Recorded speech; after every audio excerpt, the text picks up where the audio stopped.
Well, good morning, folks. Good morning. Another beautiful day. And we are moving forward on our scene.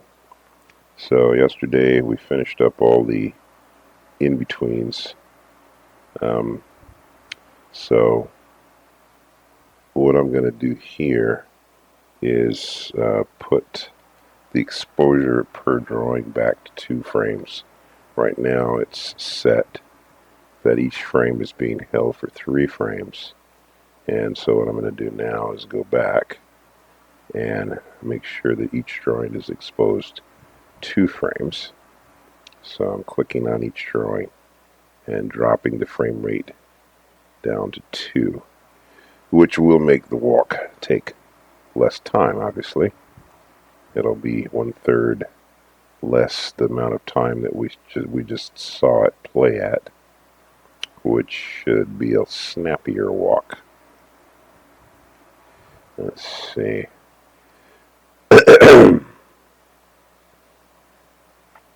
Timing is something that is very elusive in animation. Or, well, let me say it like this. It's elusive for some of us.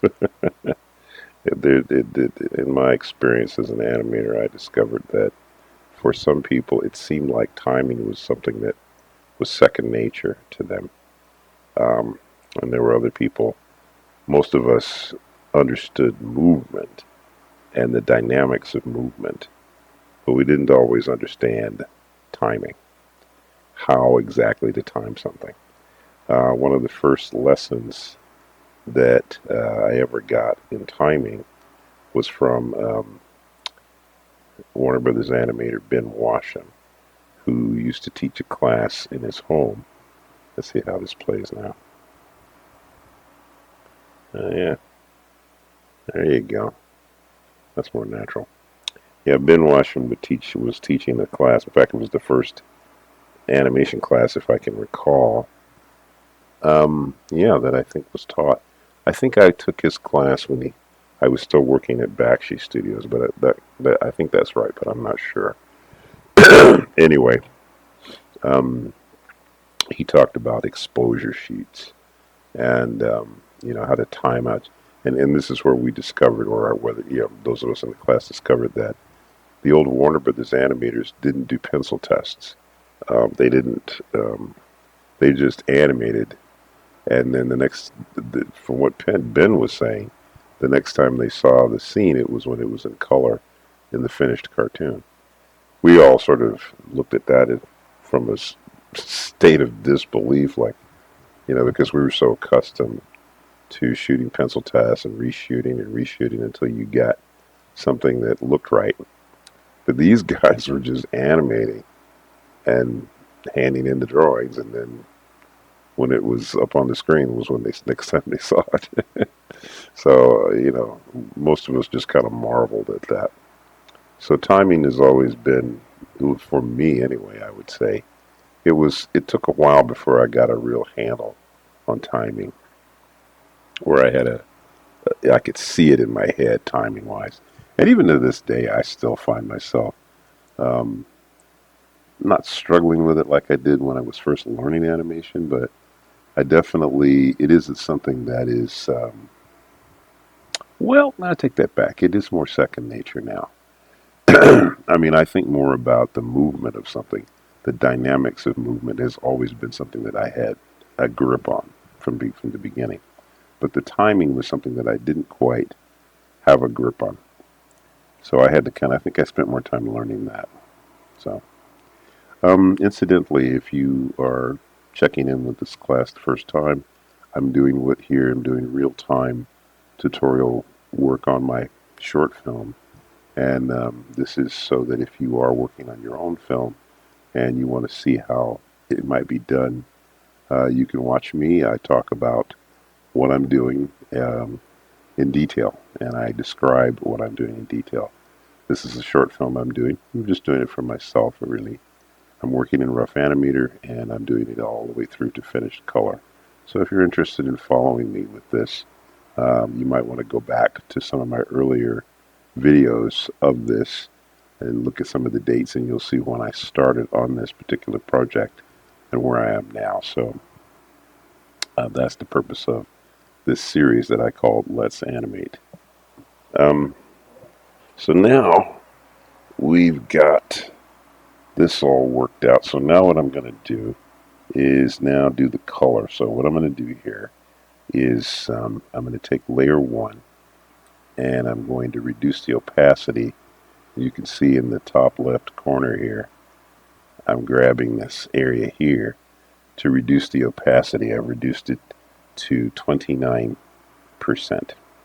Now what I'm going to do is go to the excuse me, go to the background layer, and I'm going to trace these blocks in and paint them. So the first thing I think I probably should do here is find my, let's see here. I don't think you're going to be seeing this per se. I'll move it over here. But what I'm looking for now is the previous scene so that I know the color of the blocks as I'm going to paint them. Let's see. Purple. Okay. All right. So, all right. So I see what the colors are. So,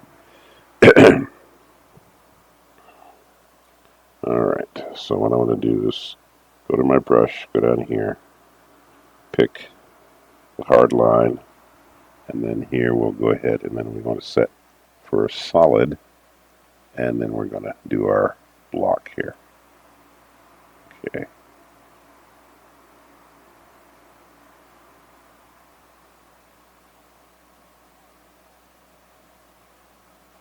So let's see.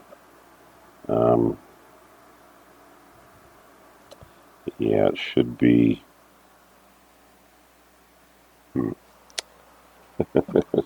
Memory. Let's see. Okay. It's,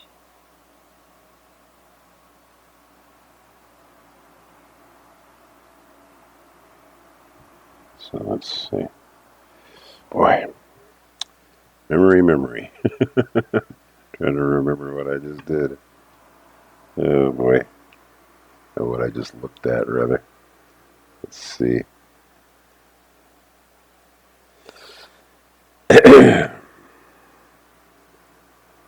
Well, it's a good thing I have the film here. Let's see. Hold up.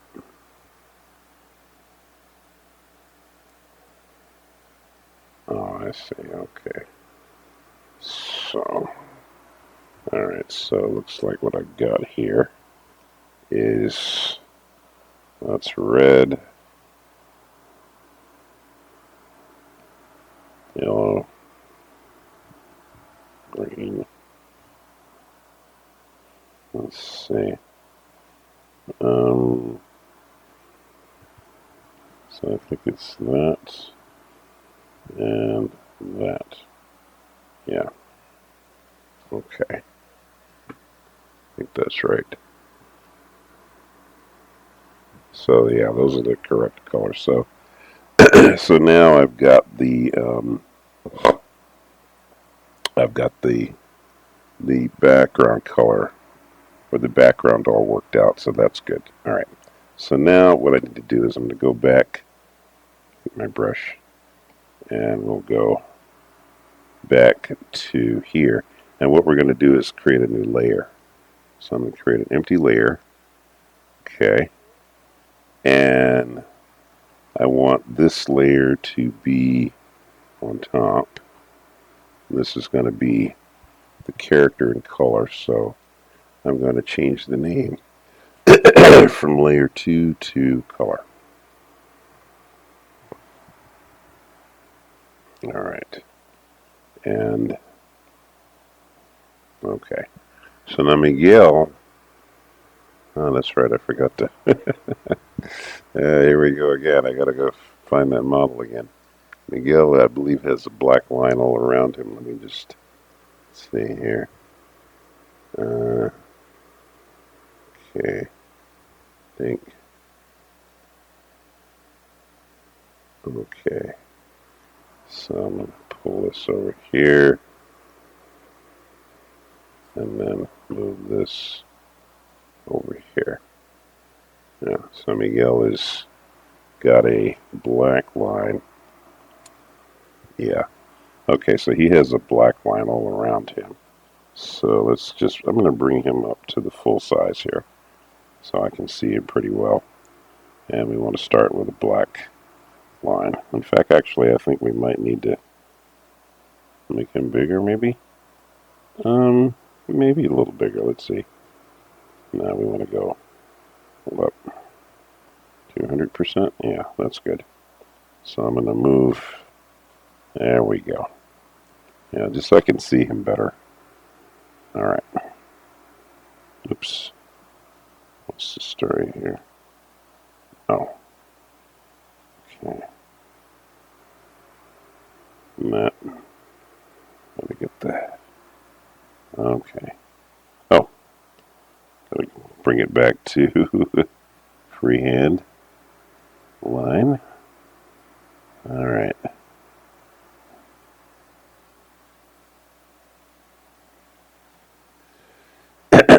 Oh, okay.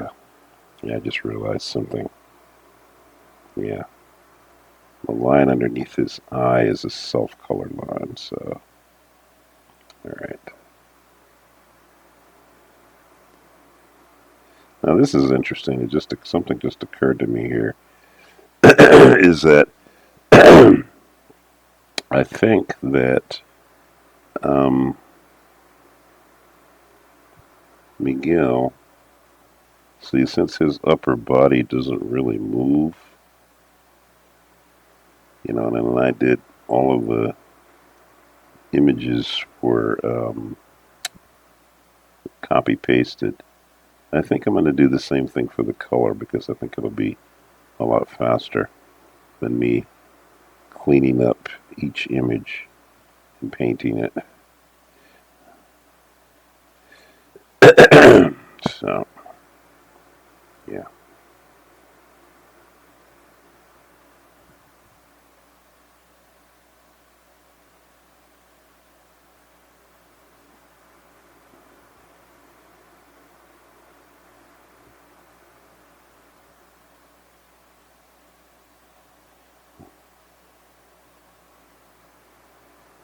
Yeah, because it wouldn't make sense for me to,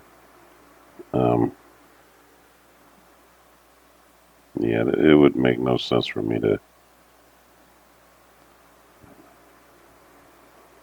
trace paint every body, every one of his bodies. In fact, actually, you know what I should do? What I think I'm going to do here is go through and copy paste all of the bodies to match the sizes. Let's see. So, yeah, I think that's what I'm going to do. I think that's a good idea. Now let's see, what color do I want to make the... Yeah, so... And his skin color is this. Let's see. So... Put that there. Right. And then on the block...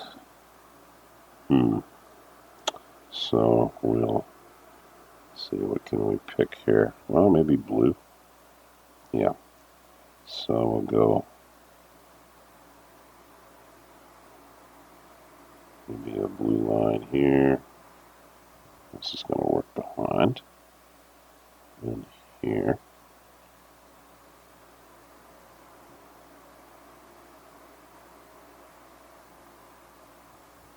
Yeah. Okay. Then, let's see.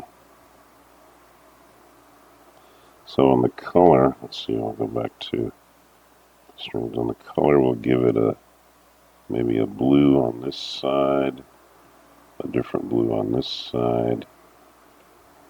Let's see here. Okay. Then He's got black hair, and his skin color is this. There we go. Let's see. So we got in there. Okay. Then, let's see. He has the purple shirt. I think, let's see. Is it going to be this color? Yeah, I think it's that color. Yeah. And then his lips, I believe, are this color. Yeah. And then whites in his eyes. Okay. So what I'm going to do now is I'm just going to deal with the top part of Miguel. So, alright. So what we're going to do here, and I'll just copy, or I'm sorry, I'll save this. Okay. Now I'm going to extend the frame here. So, okay, great. So what we're going to do now is we're going to copy, we're going to duplicate after, and I think, yeah, duplicate after. So what we're going to do now is we're going to see if we can move the upper body so that it's properly in the right place. Yeah, that looks right. Alright, then we're going to duplicate. So we're going to do some duplicate after here, because what this is going to do is, save. This is going to keep us from having to trace each layer of him, because it would just be a lot of work that we should be able to avoid. So he's taking a step forward. There you go. Save that. And then duplicate after again. Now see here, I think he's going to get a little bigger. Maybe just a little bigger. Yeah. So maybe just a smidgen. Okay. So see if we can see that step. Yeah. Good. Okay. Save. Alright, and then we'll duplicate after again. Yeah, okay. Now here, grab this frame here and move it so that it lines up here. But see, I think, yeah, he's definitely going to have to get a little bit bigger here, I think. Maybe up to here. So maybe just a little more. Let's see. So, yeah, a little tricky here. So we got to get the right, let's see. Yeah. Yeah, so we got a little tricky here. Let's see, let's move the whole body down here. Alright, so he's stepping forward. But you can see how we don't have to, there's no point in redrawing and inking all this stuff. It just would just end up being a lot of work that there's really no reason to do. Duplicate after, especially when we can just hit duplicate after and just reuse, what we've got here. So maybe I have to bring him up just a little bit more. Yeah. So let's see. How does that work? Ink. ink, ink, ink. Very good. Okay. But you see what I mean. See, this is a lot better than trying to, um, um, you know, ink it each time and paint it each time. We've already got what we need. I think he needs to be a little bigger here. Look at that. I think that's right. Let's see.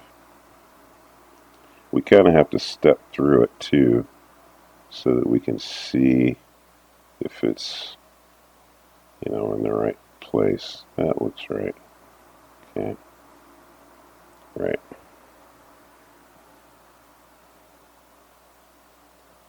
Okay. Duplicate after. Again. And tip him around more. See, he's really not changing sign. Well, he's not. His top half is not doing anything. It's just moving side to side. Yeah. Okay. Yeah, that's good. Okay. Let's go back here to. Let's set it back at. Let's set it up here where you can see it. So. Yeah, see, that's working fine. Because see, there's no need for us to. There's no need to try to.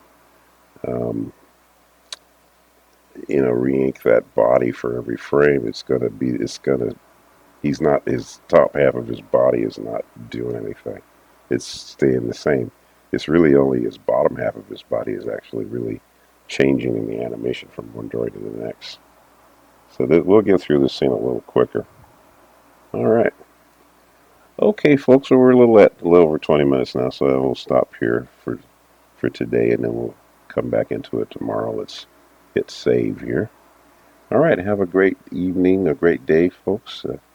We'll see you tomorrow. More to come. Well, we're making good progress on this scene. We may get through it. I don't know if we'll get through it before the end of the week. We might. It's possible. It's so important for you to work a little bit each day on your animation because you can just, you can see that pecking away at something is just really a good idea. It's a lot better for your project. You get things done, and you also aren't putting too much undue pressure on yourself to finish something because you're working at it in a consistent manner. So that's the way to go. All right, good people. I will see you tomorrow. Have a beautiful day.